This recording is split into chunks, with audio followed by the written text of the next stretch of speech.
ringkasan berita minggu ini, temui saya Hidir Alif bin Parizan dan saya Nur Alia Sarwa binti Muhammad Herman pada setiap hari Jumaat di Dagang TV untuk kupasan berita menarik pada minggu ini.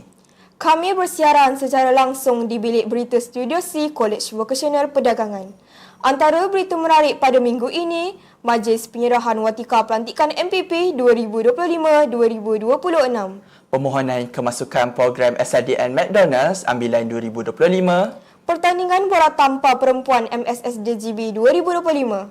Jangan lupa layari channel YouTube Dagang TV dan jumpa anda di sana. Pastikan Dagang TV melekat di hati anda.